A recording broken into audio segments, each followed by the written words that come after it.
If you want to change the world, start off by making your bed.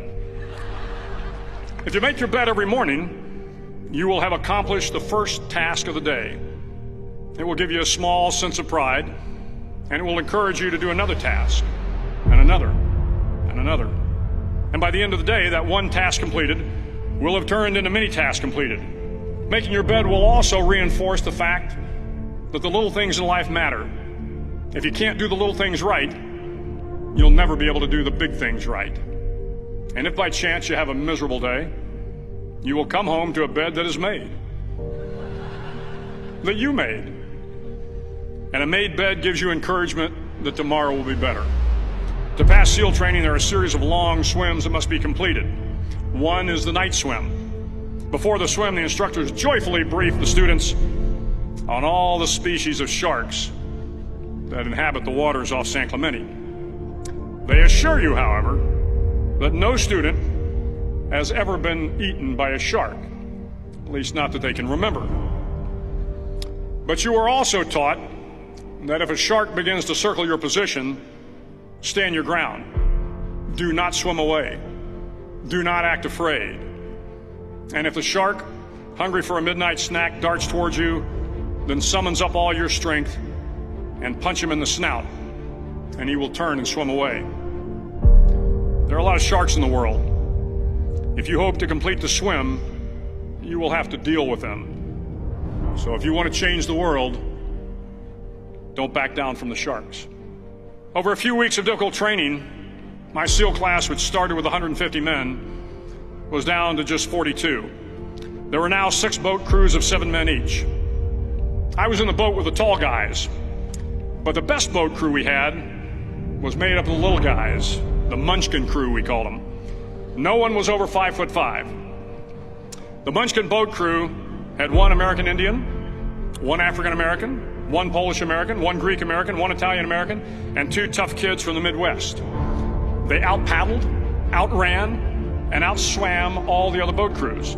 The big men in the other boat crews would always make good-natured fun of the tiny little flippers the Munchkins put on their tiny little feet prior to every swim. But somehow these little guys from every corner of the nation and the world always had the last laugh, swimming faster than everyone and reaching the shore long before the rest of us. SEAL training was a great equalizer.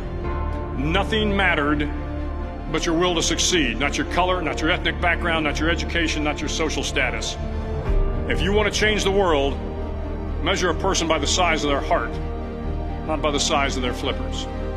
The 9th week of training is referred to as Hell Week. It is 6 days of no sleep, constant physical and mental harassment, and 1 special day at the Mud Flats. The Mud Flats are an area between San Diego and Tijuana where the water runs off and creates the Tijuana Sloughs, a swampy patch of terrain where the mud will engulf you. It is on Wednesday of Hell Week that you paddle down to the Mud Flats and spend the next 15 hours trying to survive the freezing cold, the howling wind, and the incessant pressure to quit from the instructors.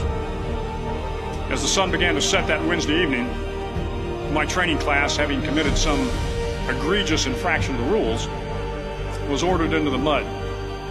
The mud consumed each man till there was nothing visible but our heads. The instructors told us we could leave the mud if only 5 men would quit. Only 5 men, just 5 men, and we could get out of the oppressive cold. Looking around the mud flat, it was apparent that some students were about to give up. It was still over 8 hours till the sun came up. 8 more hours of bone-chilling cold. The chattering teeth and the shivering moans of the trainees were so loud, it was hard to hear anything. And then one voice began to echo through the night. One voice raised in song. The song was terribly out of tune, but sung with great enthusiasm. One voice became 2, and 2 became 3, and before long, everyone in the class was singing. The instructors threatened us with more time in the mud if we kept up the singing, but the singing persisted, and somehow the mud seemed a little warmer, and the wind a little tamer, and the dawn not so far away. If I have learned anything in my time traveling the world, it is the power of hope. The power of one person, a Washington, a Lincoln, King, Mandela, and even a young girl from Pakistan, Malala. One person can change the world by giving people hope. So if you want to change the world, start each day with a task completed. Find someone to help you through life. Respect everyone. Know that life is not fair and that you will fail often. But if you take some risks, step up when the times are the toughest, face down the bullies, lift up the downtrodden, and never ever give up. If you do these things, the next generation and the generations that follow will live in a world far better than the one we have today. And what started here will indeed have changed the world for the better.